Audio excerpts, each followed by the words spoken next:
Once again, the Pahlavi name is back in the headlines. But behind the triumphant titles lies a wound that has never healed.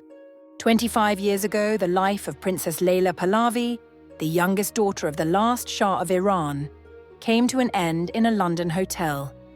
Officially, it was ruled an accident, but the facts point to something far more disturbing. Today, we will uncover the mystery of her death and reveal what really happened on that fateful night. Was it truly a tragedy, or the price of her pedigree? Why did the regime's intelligence services persecute her for years? And what did the maid find inside that room that left her frozen in shock? Stick around until the end. The truth about Iran's sleeping beauty will haunt you. People often say someone like Leila was born with a silver spoon in their mouth. But for her, it was not a spoon. It was the crushing weight of an imperial legacy. Tehran, 1970. On the very day of her birth, a military hospital was named in her honor. In Persian, the name Leila means dark night. At the time, no one knew how prophetic that name would become, or that it would eventually lead her to a dark, lonely room in a London hotel. For many Iranians, Leila was the symbol of a new Iran, secular, wealthy, and westernized. But behind the palace glitz lay a cold reality. The young princess was starved for attention. As a monarch, her father was constantly consumed by state affairs. And just 3 years before Leila's birth, her mother had been crowned Empress. Farah Pahlavi was the first woman ever to be proclaimed Empress, something that had never happened in the centuries-long history of Persia. She saw her title as a sacred duty and worked for the good of the country 12 hours a day.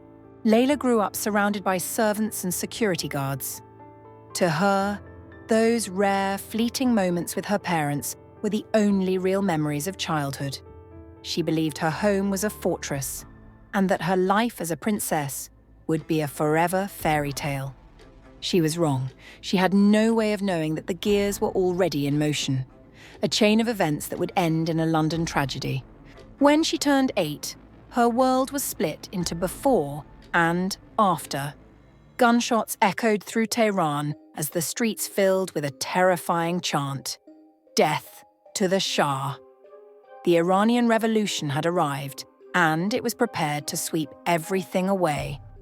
Her father, the Shah, had pushed for modernization, opening universities and granting women civil rights. But this angered the conservative clergy, who sparked a mass uprising. With the backing of the clergy, the movement drew in millions of believers. That support ultimately sealed the revolution's victory. In December 1978, the situation reached a breaking point. 2 million people flooded the streets of Tehran, and a mob was ready to storm the palace. To save his family, the Shah had to get them out of Iran. That day at the airport, officers of the Imperial Guard dropped to their knees, kissing the Shah's boots and imploring him to stay. He told them he would return soon. But neither the monarch nor his family would ever set foot in their homeland again. The Shah fled to Egypt while 9-year-old Leila was sent across the world to the United States with her grandmother. When she landed at an airbase in Texas, her life as she knew it was over. She was safe, but for the first time, she felt it. Death was stalking her. And these weren't just childhood fears. The new Iranian authorities declared the Pahlavis outlaws. Intelligence units placed every possible refuge of the Shah and his family under constant surveillance, dispatching special teams to pursue them. To stay alive, the family became nomads, drifting between the US, Mexico, Egypt, Morocco, and the Bahamas. Leila was often woken in the middle of the night, told they had to flee to a new country immediately. For a 9-year-old girl, it was more than a move.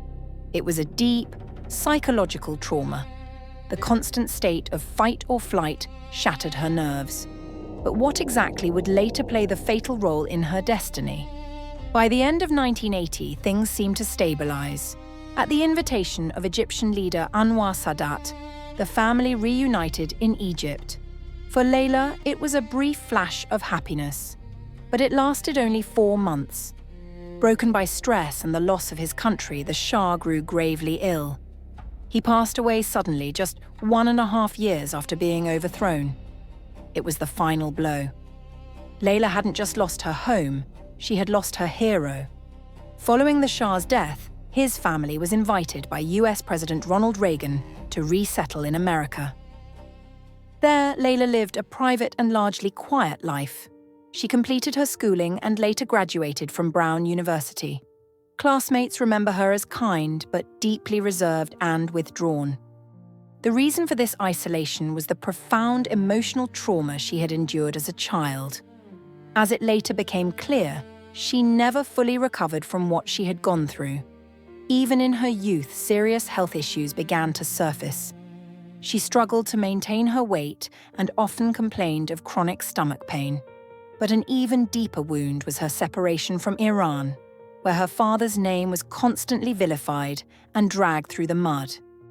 Still, she found the strength not only to live, but to work.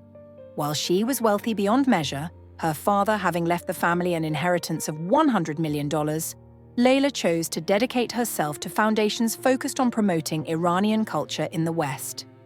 While the world saw her as a princess in exile, a hollow emptiness was growing inside her, and there was another secret she kept even from her inner circle. A secret that explains why even $100 million could not save her. This is where a hidden layer of tragedy appears in Leila's story.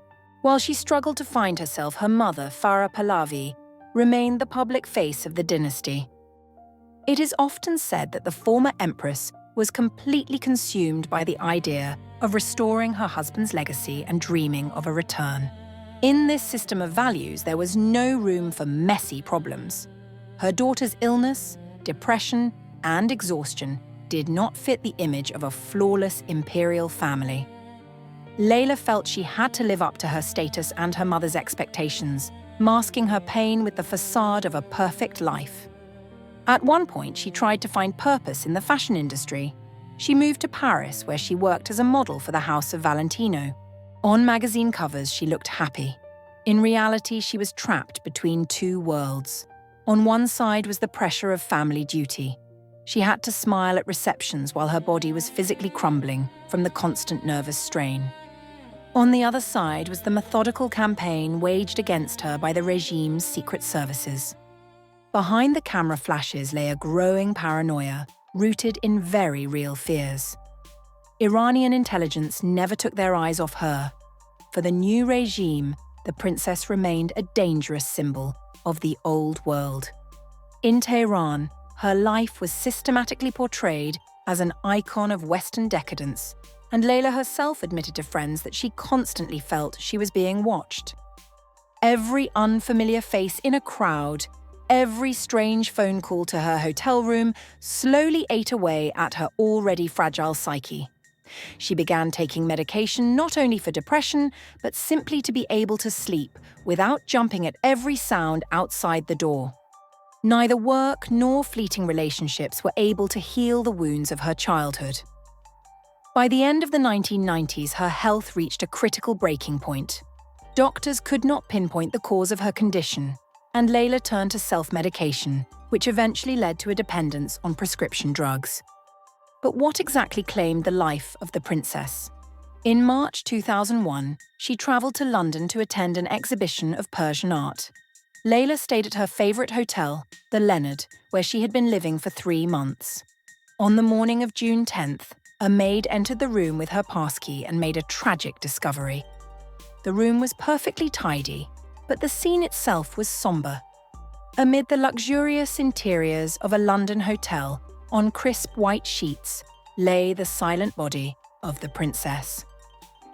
She looked as if she was simply asleep, but it was that haunting stillness that cannot be confused with anything else. In her hand was an old yellowed photograph from Tehran. High levels of prescription medications were found in Leila's body, a dose her exhausted heart simply could not withstand.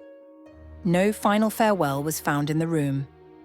Only that old photograph, showing the whole family still at home in Tehran, sitting on a couch and watching television. Leila's death was a silent victory for her enemies. She was slowly erased from reality. The regime took away her homeland and her name, while family pride and status prevented her from asking for help until it was too late. She was left completely alone in a world where the image of a dynasty mattered more than the well-being of a living person. Looking back, no one who saw that photograph being taken could have suspected that such an ordinary scene would one day become a symbol of a life that could never be reclaimed. Many believe that those truly responsible for Leila's death are sitting in Tehran, that they took her life long ago back in 1979. What do you think? Who is truly responsible for this tragedy? Share your thoughts in the comments. Subscribe to the channel, leave a like if this story touched you, and see you soon.